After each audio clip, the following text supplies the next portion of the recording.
Nagaa bultanii walitti waaqayyo galanni ulfinni waaqaaf haa ta'u. Barnoota sanbata kennaa jalqabna. Abbaan keetii du'achi taa'ee kaameeraa sun cheekii naa godhe bareeda. Achillee naa dubbifta. Hubee kaameeraa jiru san bira bitteetti. Viidiyoo qarratsu. Achillee naa dubbifta waan ta'eef meeshaa kee qabatte. Maqaa waaqayyo haa ulfaatu. Ganama dhaallee guyyaa kana carraa sanbatattii kana keessa argamnu nu ida'ee waaqayyo sa'aatii kanaas waliin nu qabee warra carraa argatee guyyaa hadhaa karoora mana samii sani Isaayyaas 66:22 irratti sanbata jaa'aatti isaan foon uffatan afoo kiyya kana dachaan kan jedhee mana samiititti bara bara jireenya ta'u san keessa argamuu fi lafa kanarratti ammoo guyyaa sanbataa hundaa bifanaan shaakaluu akka qabu. Kun qaalii waaqayyoo baarreffama jala muramee argamu kaameera. Waaqa guyyaa kanaan nu ga'een galanni isaa ga'u jedha. Barnoonni keenya kadhaa meeqaffaa? Sanbata timirtii keenya kadhaa. Sanbata timirtii arfaffaati Oktoobarii 23 jechuudha. Adda kabaramu 23 Oktoobarii 23. Kanaaf maqaa waaqaa haa ulfaatu jennee iddoo akkanatti qophoofnee jennu qaraanii jalatti barsiisan keenya eenyu barsiisan keenya Kiristoos dhadhaabatee dubbatu kunoo meeshaa inni keessaan dubbatu malee barnoonni keessaati. Kana beekuu qabna. Kanaaf nu maraafuu gurra dhaga'u sammuu hubatu onni amantuu waan akka nu kenne hedduu barannee raawwannutti hubannoo argannee taqaraa caalaa jijjiiramnee akkasii ba'uu dandeenyu mee afaan lamaan humna waaqayyoo gaafannaan akka dhaqaa jedhee raawwamu dabarbaataniifu kanaaf kana. Waaqa mana samii ka duris jirtu ka duranas jiraattu ammas uumuu fayyisuu waan hundaa akka taate duuba dura kan kee qomaan jirru.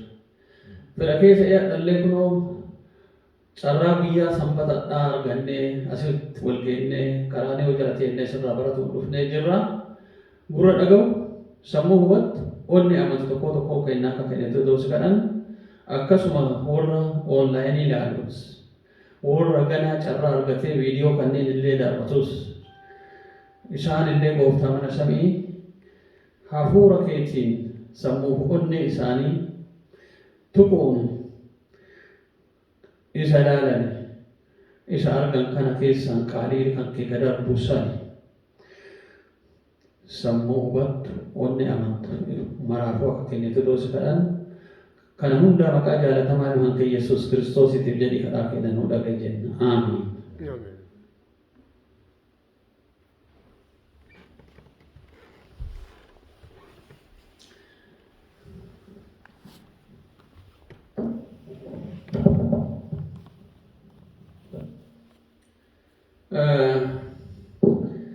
Gara sanbata timirtii kennaa kallattii yoo deemnee jenne maal nuun jedha? To love the Lord your God. Matsaafa keessa deebii weeditoonnoome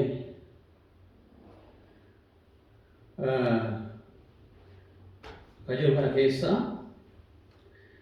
Waaqayyo seenaa barbaachisaa ta'e kan ijoollee Israa'elii hedduu sammuu seenuu waan godhuu qabu san isa inni godhe san nullee adda godhuu akka qabnu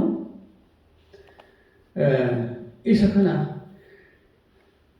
afoo keenya yoo kaa'ee Waaqayyo nu barsiisu argina. Maal jedha asirraa? eertuu guyyaa kanaaf nu kennatti dhadhee olaallee jennee macaafa keessa deebii waqti tornoome Zedaagim harbaafata jaha wayii boqonnoo jaha lakkoofsa torbarraa akkanan jedha. You shall love the Lord your God with all your hearts, with all your soul, and with all your strength.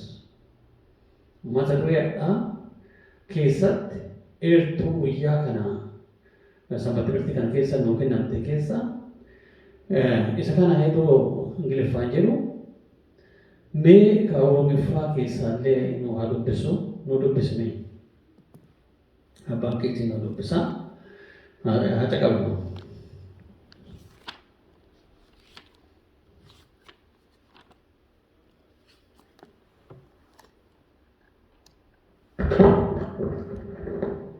Seera keessa deebii boqonnaa ja'a lakkoofsa 5 irraa akkas jedha. Atis Waaqayyoon Waaqa kee jaalladhu garaa kee hundumaan, lubbuu kee hundumaan, humna kees hundumaanii jedha. Maal nu jedhaa gabaabinumatti hidhoo akkana jedhu Waaqa kee jaalladhu gooftaa kee Waaqa kee maaliin onnee ta'e hundumaan jedha. With all your heart, onnee ta'e hundumaan, with all your soul, nafsee ta'e hundumaan, and with all your strength, humna kee hundumaan. Waa meeqaan jaalladhu nu jedhame? Waa meeqa? Duraa onnee. Onnee ta'e hundumaa yoo jedhu onneeni bakka amantiin jiraachuu qabdu jechuun teessuma amantiiti. Urgee yaadni namaa jiru jechuun urgee namni yaaduu danda'u. Onnee yoo jennu gizee sammuu keenya keessa kan dhufu urgee suuraa onnee santu afoo keenya dhufa jechuun urgee dhiigni bitaa mirgaan ka oksijiinii qabu ka kaarboon daayoksaayiidii qabu haala jijjiirama urgee sanniinii kanneen afoo keenya dhufa. Gin ammoo onnee yoo jedhu urgee yaadni namaa jiru jechuudha. Urgee namni waa yaadu waa hubatuu ni danda'u sana. Isa hundaan jedha. Lubbuu tantee jedha. Lubbuun ammoo eessa dhufaatti yoo tana? Namni tokko lubbuu qaba jechuun hafuurri waaqaatii fi yoo foon isaa kun waliin jiraate jechuudha. Yoo hafuurri kun keessaa bahee maal jedhamee foon kiyya? Reeffa jedhama. Nama jedhamee waamamu jechuudha. Nama ta'uu qabeessimu. Deebee ka'ee humna kee hundaan jedha. Humna kee hundaan yeroo jedhu hunniti maali? Maal mul'isa? Jiraachuu fi tattaafatu nu barbaachisa. Yeroo tattaafannu maal goona? Waa hojjennee jiraanna jechuudha. Ingili yeroo waa hojjettee argattellee yeroo san jaalala waaqa maal godhe jedha hunda sanii. Mudhisii akka kana si kenne ana akkasi ta'e beeki. Kana mudhisiidha. Argitanii? Kanaaf wanta sadii kana yoo ilaallee jennu onnee ta'e hundumaan yoo jedhu namni ka'ee nu bichaa ta'uu qaba jechuudha. Onnee ta'e bakka lamatti qoodinnu jedha. Bakka lama qooduun lafallee jaalatta jechuun diitticha wayii buluu waaqallee jaalatta lama jaalatanii hin danda'an. Onnee ta'e hundumaan onnee kan ta'e tana bakka lama kaa'uu hin dandeettu yaala. Dubbiin cimtuun amma sirra jirti. Dubbiin cimtuun.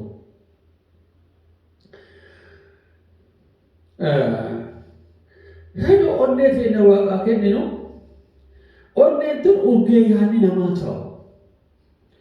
Onneen tun urgee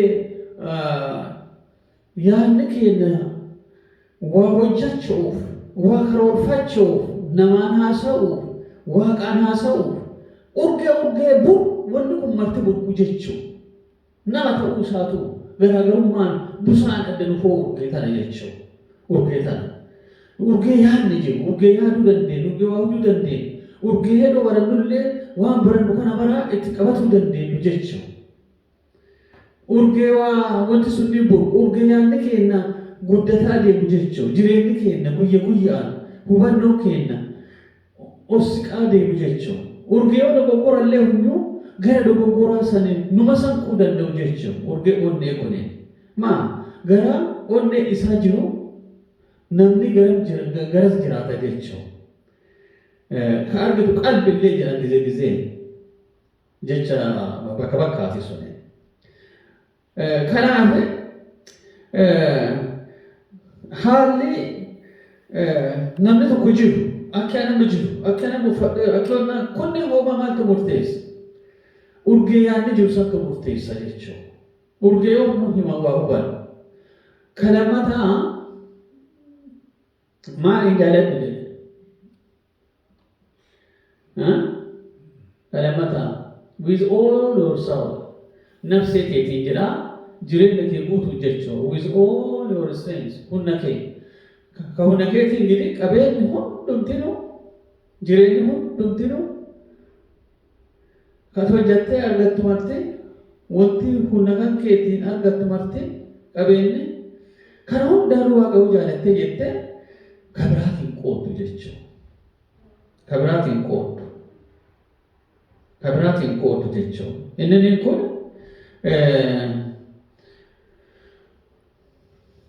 asirra yoo ilaallee jenne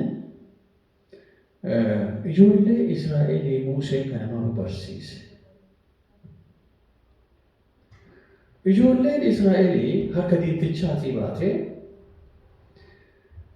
haga baatee wanna isaan godhuu qabanii fi waaqa waliin jiraachuuf maal akka hojjuu qaban, hubannoon akka deemuu qaban, qajeeluu akka qaban, qajeelanii akka guddatuu qaban, wanna waaqayyo irraa barbaadu hojanii waan irra ulfaatee adunyaan tun indegana waan dheedoo isaan masankuu adeemsi isaanii ka waaqa mul'isu ta'uu ka calaqqisiisanii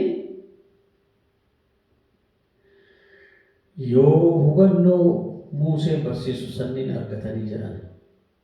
Isa kana hadha mana keessatti illee ka barsiisuu qabu, mana sagadaa keessatti illee ka barsiisuu qabu. Inni kuni waa'ee kan maalii ta'uu qaba jedha? Jaalalaa jedha. Waaqni jaalala jedha.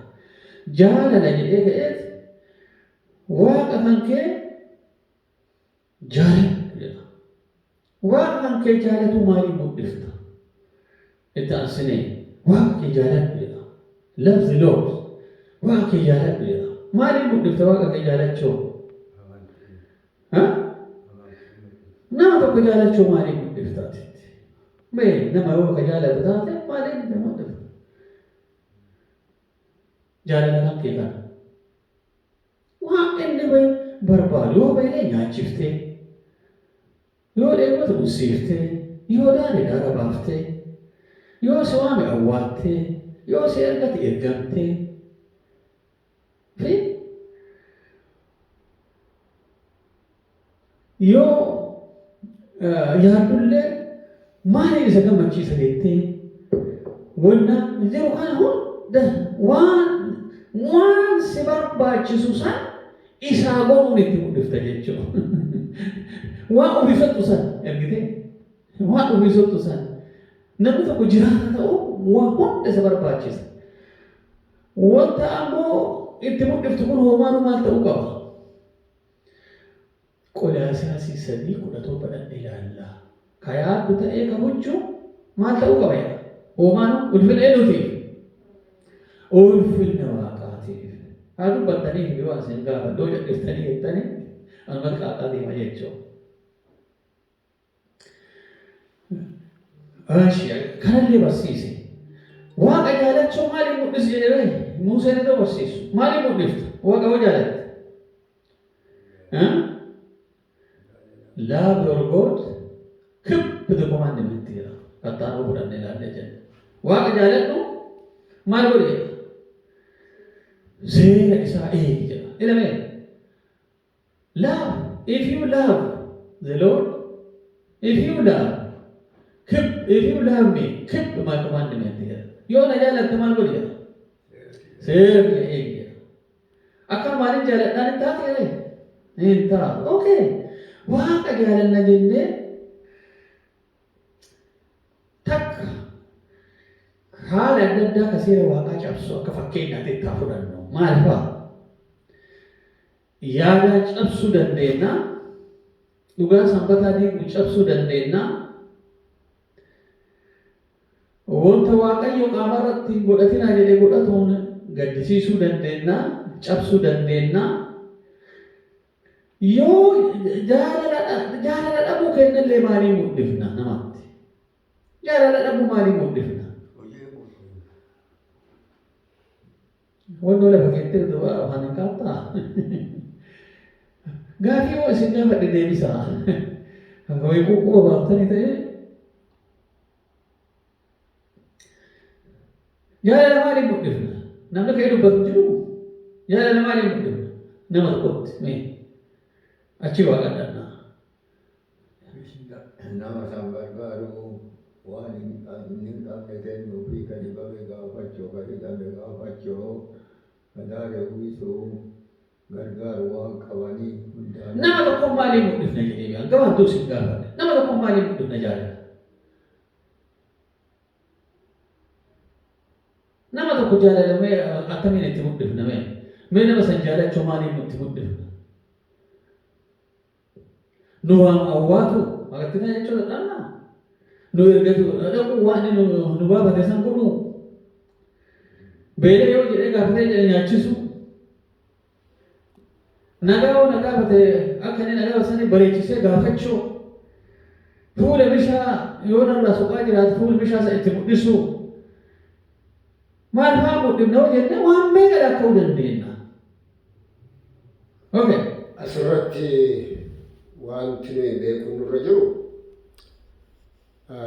Kiristoos maal jedhee amma namni isin waan isin dubbachaa jirtanii isa isin jaallatu akkatti jaalalatti argisiiftanidha. Kiristoos garuu diina keessan iyyuu jaalladha jedhe. Diina keenya mataasaa akka maaliif bu'aan kiristiyaanummaa kanadha. Diina keessan akka fira keessaniitti jaalladha. Yeroo inni dheebotu maal godhaa? Bishaan laadhaafi yeroo inni beela'u midhaan laadhaafi yeroo inni daaru itti uwwisaa. Hubadhaa. Amma warra nu jaallatu duwwaa jaallachuun, warra nutti siqu duwwaa jalaa owwaachuun bu'aa kiristiyaanummaa miti. Bu'aan kiristiyaanummaa gaaffii bakki yarraan naa deebi. Diina jaalachuuf jaalala agaappees gaafadhe san naa deebifta. Amma kas gaafadhe nama tokko jaalachuu maaliin itti mul'isaa? Gaaftuu gaafadhe. Gaaffii na hundaa heduu hundaa yoo san gaaffii garaa kooti. Nama tokko jaalachuu maaliin itti mul'isa? Taraa fudhataati. Laagaa keessan midhaasitanii. Okay. Eentu deebisuuf ta'a? Nama tokko jaallachuu maaliin itti mul'isaa yeroo jettani? It depends. Waa'ee dhufaatii nama sanaatu murteessa. Kamataa keessa gaafataa, sibicha gaafataa. Amma fakkeenyaaf nama tokko jaallachuu maaliin itti mul'iftaa? Amma fakkeenyaaf nama na jaallatu jaallachuu itti mul'isuu fi sansin gaafanne nama na jibbu jaallachuu itti mul'isuu. Sansin gaafanne gaafii kiyyaa deemi. Nama tokko jaallachuu maaliin itti mul'ifta? Jaalalaan itti mul'ifna. Jaalalaan amala bishaan itti mul'ifna. Qaalii waaqaa itti himna. As deebii jedhanii deebii waan inni hin qabne kennuu fi yoo rakkate rakkoo baasuu fi yoo dhibame mana haakimii bitanii gargaaru hundaanuu waan kaabeen hundaa isa gargaaranii karaa sanii qaalii waaqallee itti himanii karaa sanii jedhan. Gabaabaa kana deebisan jechuudha. Dubartittii takka ta'e ollaa dubartittii takkaa jira. Takka akka malee si jibbiti. Ta akka malee jibbitu tuni jireenya isitu arguuf feetu. Tuun ammoo hin jibbitu hin jaalatti. Isima jibbitu tana jaalatti. Maaltu ta'e? Karaa deemte yoo isin karaa deemtu ta jibbamtu suni qe'ee jirti. Yoo tana warrini maabiraatii bilii guuru dhufu. Yoo dhufee jedhu isii manaa dhabanii ibsaa irraa kutanii idaa kan falka jedhu warqata maxxansanii biraa deetate. Yoo tana argite ka'ee nu argite ta dubartittii isii jibbituu sani. Isiin ammoo hin jaalatti. Yoo tana maal goote warra san fuuteet warra maabiraatii kalbisan ka maabiraatii kutesan fiidee kadhatte. Maal jettee kadhatte? Ankunoo ganzaba isiin kanfalaa maabiraatii isiin adeebisaa fi bira deemaa. Ganzabni isin barbaadan hagana hoo'a ganzaba jedhe. Dhaabatanii waan godhanii qabanii diimaa itti kennan san irraa kaasanii maabiraatii isii sufanii achi galte. Hedoo isiin galtu seenaa kanan argite maabiraatiin isiin ifaa saantibii hagamee kanfalitti lafa keette ufi garagaltee uf gaafatte. Maali adaan akkanumaan isii jibbee? Adaa isiin na jaalatte? Adaa ana badii na bira jirti? Tayyee hidhattee dhiifama gaafattee akkati na jaalattu argee ani illee namoo si jibbuu jette. Maaliin ufit deebiftee amma? Jaalala. Jaalala kana maaliin mul'iftee mee? Maaliin mul'ifte? Hojii ispiireen fayyadamuu barbaadu na fakkaata. Okay. Yoo san laagaan keellee du'a kana dhagamaa achi keessatti. Laagabaaf qabaadhaa. Okay. Hubadhaa gabaabaa kana. Amma waaqa jaalachuu ammoo maaliin itti mul'ifna? Si jaaladha waaqa kiyya, si jaaladha waaqa kiyya, si jaaladha waaqa kiyya boolla ammoo maaliin mul'ifname? Taraa eeggataa deebisaa. Eeshi. Mee eenyu kan qophaa'ee jiru? Sanbatti mirti yoo gaafadhee yoo teessanii na laaltanii sa'aatii fixa. Okay. Dubbiin adda fokkasii kana waan ta'eef waaqa jaalala maaliin itti mul'ifname?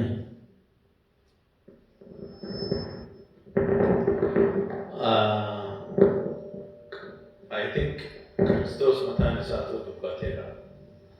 Yoo na jaalatta seera kiyya eegaa jedhe. Seera isaa eeguun amala isaa mul'isuun Waaqayyoon jaalachuu mirkaneeffanneetiin jenna jechuudha. Kanaaf sagalee isaa keessatti inni yoo na jaalattan seera kiyya eegaa akkumaan seera abbaa kiyyaa eegeetiin jedhee akka ofii eegeetiin jedhee nutti maa jechuudha. Seerri Waaqayyoo amala Waaqayyootiin naa jenneetiin jedhe amalli Waaqayyoo maal fakkaata? Requiremeentiin sunneen maali?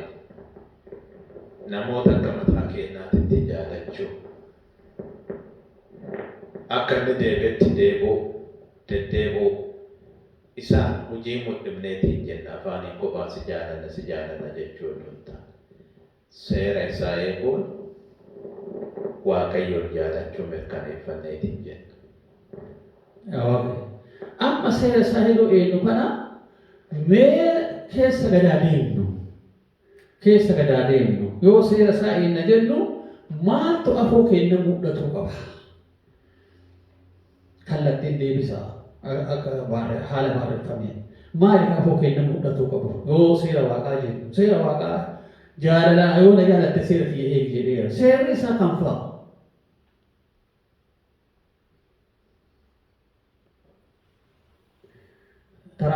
nu deebisuuf ta'a. Ishee abbaa keetii. Abboommi isaa kurnaan. Laagaa dhageessis hin dhageenye.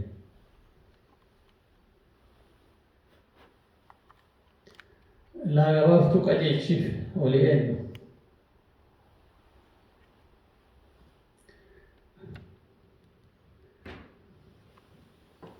Bushaa. Laagaa qajeelchiif. Seerri isaa abboommi isaa kurnanii. Barnoota waan ta'eef sirriitti deebisaa. Abboommi isaa kurnan isa Waaqayyo harka isaatiin barreessee Museetti laatee abboommi isaa kurnan sun iddoo lamatti hirame. Tokko amma furiitti warri jiran Waaqayyoon Waaqa keenya akka garaa keenya guutuudhaan yaada keenya guutuudhaan humna keenya guutuudhaan jaallachuu keenya kan ibsudha. 5 hamma 10tti warri jiran immoo naannoo keenya hiriyoota keenya mee baasii nu dubbisa abbaa keetii. Haalumaan baasii haalaan dubbisi. Hedduu asitti dubbiftu haalaan waan kabiraa beeku qabu. Haalaan dubbisi baasii takka 2 jedhaati. Masaan warra dubbisi. Baasii meeshaa isaati. 5 hamma 10tti warri jiranii dubbiin achirra jirti kadhaa waan naana. Okay. Sirri dubbisi. Laagaa baafadhu. Maal akka dubbifamu barbaaddanis? Seera 10 isaati. Yoo na jaalatte seera kiyya eegaa yeroo jedhu seerri isaa barreeffama eessaa akka dubbisaaf tullee dhuggee tuqiitii ifa godhi dubbisi.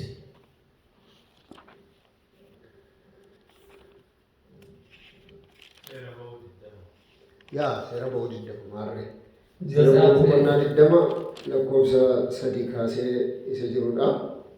Abboommiin inni duraa waaqota biraa hin qabaatin na duratti. Lakkoofsallee urgee hin gilsee godhi dubbisi.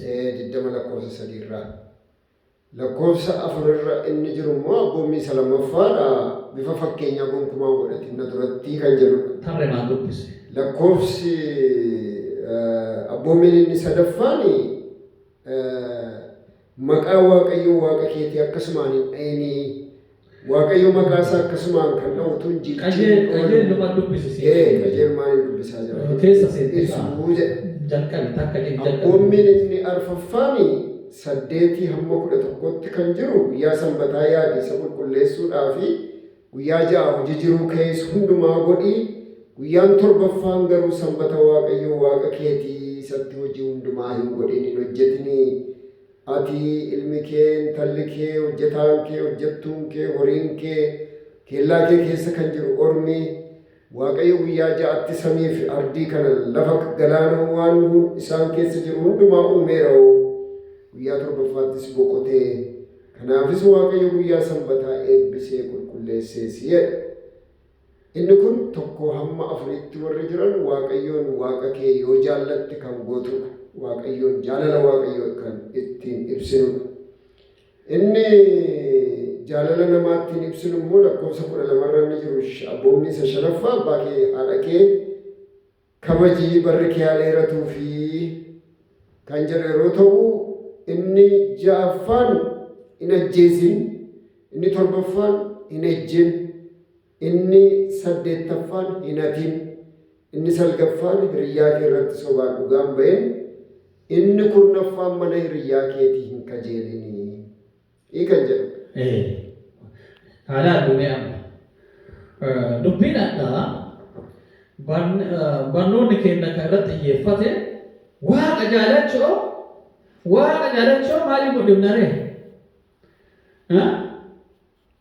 Keep my commandment jedhe. Seera kiyya eegi jedhe. Seerri isaa kam? Seerri isaa kurnan dhakaa irratti barreeffamee kenname jechuudha. Arfan yoo ilaallee jennee takka yoo jennee fudhanne maal jenna? Anaaf si jidduu wanni biraan jiraatinii jedhe. 2 yoo jennee fudhanne fakkii adda addaatii wama tokkoyyuu sagaliin samii gadi ardii kanaa ol waan hundumattuu sagaliin. Ka 3ffaa hoo maqaa Waaqaa dharaan hin kaasin. Kaarfaffaa hoo yaadadhu sanbata Waaqayyoo jedhe. Yaadadhu sanbata Waaqayyoo jedhe. Arfan kunneen seera kamii? Seera namaa fi eenyuun jidduu jiru? Laala namaa Waaqa jidduu jiru.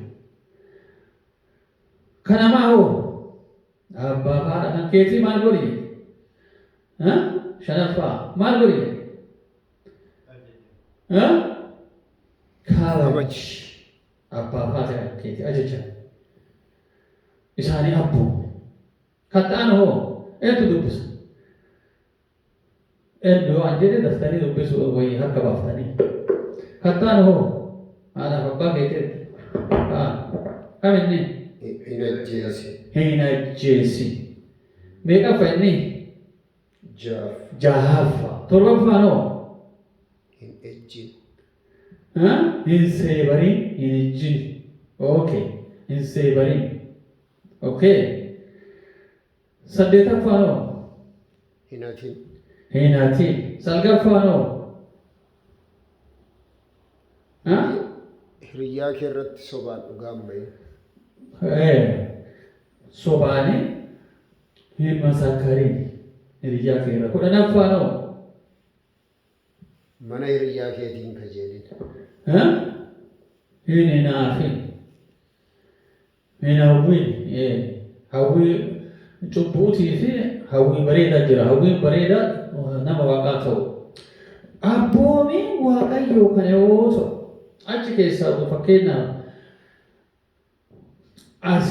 adeemsi kenna yoo as keessa dogoggora qabaate as keessa tottiin hojjennu martinuu yoo seera takkatti jissani hoomaan maal taati jedha.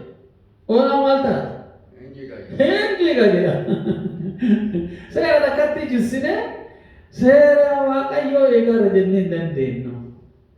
Dhugabaanoo mee dura maal jedhe? Waaqa kee jaaladhu maal jedhe? Nafsee kee guutuu achi hoo maaliin jaaladhu jedhe?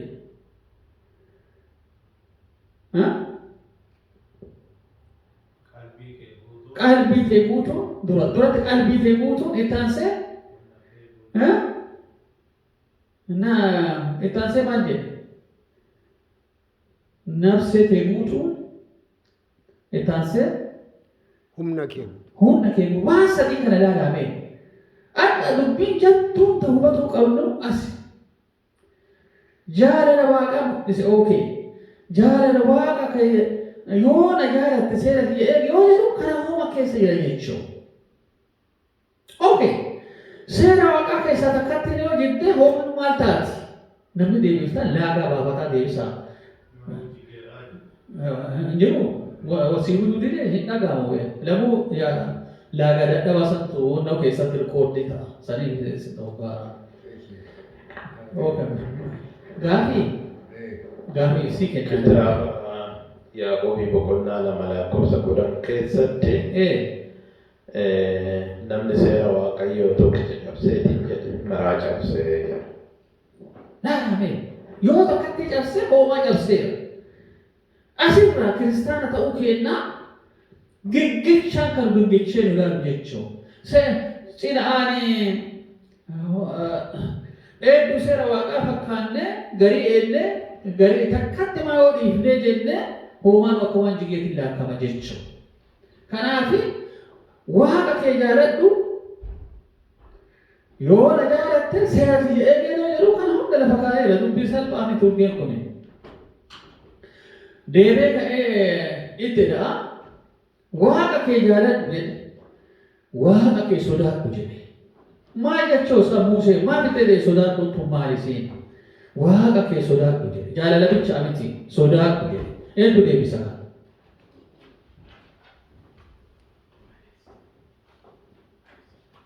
Eshi. Asirratti gaafii hangaafadhu. Maaf gaafii gaafata si gaafadhee? Sodaadhu jedhe. Maal jechuu isaa? Ishi jaaladhu jedhe. Kajaajala lafaan geenne lakkoofne akkuma waan gurguruu kakamu sodaadhu jedhe deebee. Sodaadhu jedhe. Sodaadhu jechuun isaa kun maali?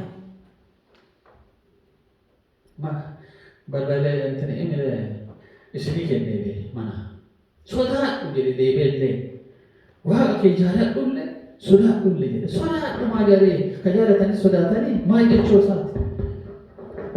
Kabajuu jechuudha Waaqayyoon sodaachuu jechuun Waaqayyoon ulfeessuu, Waaqayyoon kabajuu, seera isaa cabsuu dhiisuu. Amma nama hin sodaanne amma namoonni mootummaa yeroo tuffatanii seera cabsu. Yeroo tokko dargiin karaa irratti hin fincaa'inaa jedheetu seera baasee ture. Namni dhaqeetu karaa irratti fincaa'eeti yoo milishaan dhufee qabee birrii 5 yookiin birrii 2 laatee fi milishaa ofirraa wanta gochaa ture. Na yaadadha. Seera kan isin eeddanii yoo jaallattaniif mootummaa sana hin jaallattu taanaan seera isaa eeddu. Mootummaa sana hin jaallattan taanaan immoo seera isaa eeddan. Kanaaf yoo na jaallattanii fi seera koo eegaa kan inni jedheef Waaqayyo. Sodaachuu jechuun kabaja laachuu fi seera isaa eeguu, isaaf abboomamuu, faana isaa duukaa bu'uudha. Malee roobuu miti. Amma fakkeenyaaf leenca sodaachuu fi abbaa ofii sodaachuun tokko. Leenca maaliif sodaanna? Na nyaataa na balleessaa jenneeti sodaanna. Abbaa keenya hoo abbaa sana nu dhalche nu guddise maaliif sodaanna? Ulfinaaf kabaja isaatiif isa sodaanna. Balleessaa yoo balleessine balleessaarraa nu qabatee balleessaa wajjin nu qabatee jennaan yookiin nu reebuu danda'a yookiin nutti dheekkamuu danda'a. Sodaan abbaa fi sodaan waraabessaa yookiin sodaan leencaa, sodaan busaa bineensa bosonaa tokko miti garaagaraa. Akka kana Waaqayyoon sodaachuu jechuun kabajuu, ulfina laachuu fi isaaf abboomamuu. Ammaas ani eeggate kana deebiin ani eeggate. Waaqayyoon sodaadhu hedoo jedhu maal jedhaa? Kabaji jechuudha. Kabaji. Waaqa sodaachuun kabaju jechuudha. Yoo ammoo wanjala hojii sodaattu maa sodaataarta? Badii sodaataarta jechuudha. Gatii badii sana. Waaqa akkanuma jaaladhu sodaadhu yoo jedhu nama jaalattee yoo jette daa'imman jaalatta. Daa'imman jaalatta malee kabajitu. Daa'ima keeti. Isas kabajuu qaba. Argitanii? Waaqa hin jaalattaa hin kabajita. Nama soddaa fakkeenyaaf yoo fudhannee jennee hin kabajina. Hedoo sana maal ta'a? Maali waan hin taane kan inni godhe argee nu goone argee gaddinnaa jennee waan sana irraa fagaanna jechuudha. Kanaaf ka Waaqa sodaachuu jechuun kabajuu. Jaalala ka jedhu kana nuti duraa mul'ise moo Waaqatu nu mul'ise? Maaliif nu mul'ise waan nu jaalachuu isaa? Maaliif nu mul'ise? Nu kun nullee seera isaati abboomuu mul'ifna. Waan illee nu jaalachuu maaliif nu mul'ise? Si dhagaa jiru yoo wannaan qabaanne namni isii qabu haa deebisu. Spiikarri siif jaalaa? Nagama. Waa wayii observii godheera. Laaga akkasitti du'a maqaddaa asirratti. Eenyu deebisaree? Maaliif nu mul'ise waan nu jaalachuu? Deebisuuf taataa? Maaliif nu mul'ise waan jaalala ofii? Ilma isaa tokkicha laachuudha. Ilma ofii nuudhaa? Samii duwwaa godhee ilma isaa tokkicha nuu laachuudhaan akkama abbaan abdiisaa jedhee Wangeela Yohaannis boqonnaa 3:16 Waaqayyo akkasuma biyya lafaa jaallateera hoo tokkicha ilma isaa amma laatutti isaatti kan amane hundinuu akka hin banneef jireenya bara baraa haa qabaatuuf malee jedha. Maqaan jaalala kanaa maal jedhamtee waamamti? Agaappee. Agaappee jedhamtee waamamti. Kanaafadha barnoota keenya asirra yoo xumurru agaappee sanii waan Kiristoos maal nu mul'ise? Bakka keenya bu'ee rakkoo nu fudhatu malee salphina nu fudhatu malee fannifamu malee hunda maal godhe Kiristoos maal godhe ofirratti raawwate jechuudha. Ofirratti raawwate. Kanaaf yoo Waaqa jaaladheera jennee fakkeenyaaf haa jennu sanbata fudhannee ani uf gargaaruuf hojii qaba jennee sanbataan yoo hojjanne maal godhaa?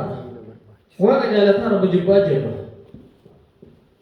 Akkuma isin gaafate Waaqa jaalataan jirra nama jibbaa jirra. Fakkeenyaaf yoo sanbataan hojjanne jibbaa jirra. Ishi egaa jibbansa mudhifne gaafa inni dhufu amma hoolota hin waama. Heddoon waamu kana na jaalatteerta ulfaadhu jedha aree namicha jibbansa asii mudhise amma yoo sa'aatiin ga'e gara murtiititti yoo dhiyaatu. Maal nuun jedhan illee waan nuun jedhu qaba. Maal nuun jedha yoo sana? Isin hin beeku. Maqaa keetii kana hojjeessanii hojjee isin hin beeku. Maatoo isin hin dabishan akka dubbisaa ilaala. Kanaaf mana sagadaa keessa qaamaan deddeebi'uu nuun taane maaliin deddeebi'uu qabna jechuudha jireenyaan. Kanaaf gabaabsinee sagantaan keenya gizee waan nu daangesseef asumallee yoo dhaabnu dubbiin ijoo maali? Waaqa kee jaaladhu seera isaatii abboomii. Yoo abboomiin keessa jiraanne jaalatti jiru. Ergaa maleekota sadii keessatti maal jedha? Raa'ii 14:12 irratti as obsi qulqullootaa. Maali? Amantii Kiristoosii qabaachuu fi abboomii Waaqaa eeggatu jedha. Nama amanan hin jaalatan. Nama tokko amannaan jaaladhee jira jechuudha. Okay, gaafii takkatti kenna. Sa'aatiin laafesseera. Lakkaaftuuf dhiyeessu. Sanbatti birtii gaafii yoo gaafii hin jirre akkanumaa dhaabatee namichi sun dubbachuu. Maal si gaafataa wayii qofaani? Gaafiillee deebiillee fudhachuu irra si jira jechuudha. Deebisaaf mata kanarratti amma an dubbadhu kunoo seera kudhanii kana keessatti sanbannillee kunoo achuu jira sanbanni arfafoo irratti. Yaadaanillee hin balleessina, waaqaanillee hin balleessina, waa hundaa hin goona. Seera kudhanii kana garuu tokko calliseetiin jedhu homaan hin jiga jedha. Attamiin jalaa bahuu dandeenya yoo akkanaa kana. Yaadumaan isuma hundaa qaafaanis hin balleessina attamiin jalaa bahan. Eshi maal jette manneen?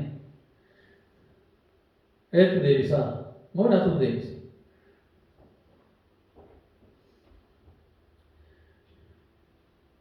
Yoo na jaalatte maal godhi jedhe?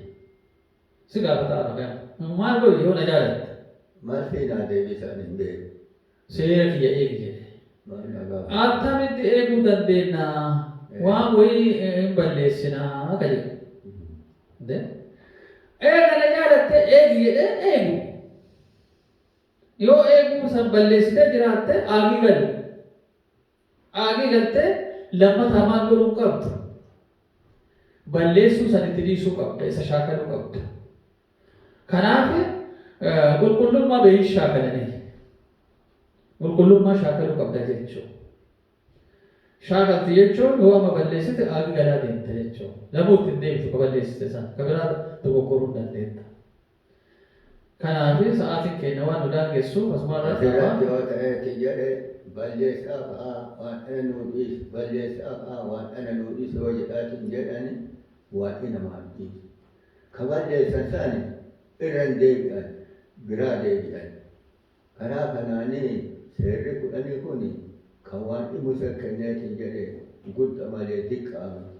Isa kana irra deemaa uummanni lukumaan irra deemaa. Sanbata eega jedhaati halkan hojaa ba'aati bariisa maxaafa qabateetiin deemu.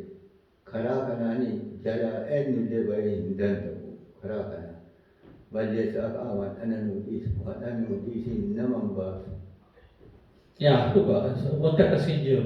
Balleessinaan balleessaa hin yakkamtaa. Aagii yoo galte dura balleessisan deemtee balleessuun qabdu. kabiraa'uu balleessite agii galtaa qulqulleessaa deemta jechuun waan nama taatee. Kanaaf Kiristoos hedoo hundaa maal ta'a jedhe dammaqa jedhe dammaqa. Kanaaf Waaqayyo kadha keenya nu haa eebbisu kadhaa sumarratti sa'aatiin nu daangesseedha.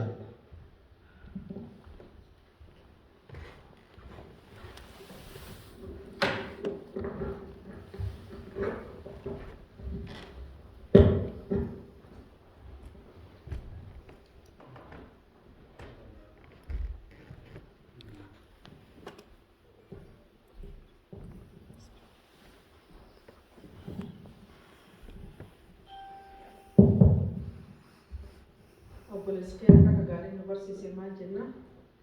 Waaqayyoon si'aa eebbisuu eebbifamii jenna Waaqayyo keenya guddinee galateeffannaa galanni keessaa ta'udha. Galanni ulfinni keessaa ta'udha. Amma sagantaa keenya sumarratti xumura kadhaan kadhannee kaanii sagantaa keenya cufna. Obbo Firaa wajjin galatoonfannee sagantaa keenya sumarratti raawwanna. Obbo Firaa nu galatoonfadha.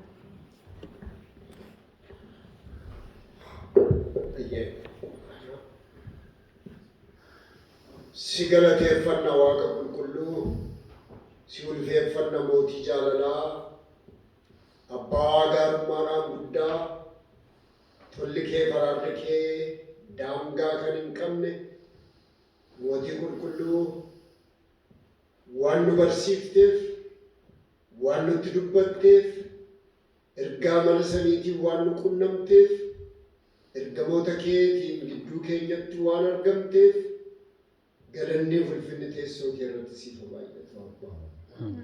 Ammas gargaarsa kee adda ta'e barbaanna. Jalqabsiisteetta xumura keenya nu bareechuun hamma xumura keenyaatti nu wajjin ta'uun deemsa lafa onaa kana keessatti nu gargaaruun geggeessaa mana samiitiin nu geggeessuun jaalala kee nuuf ta'u.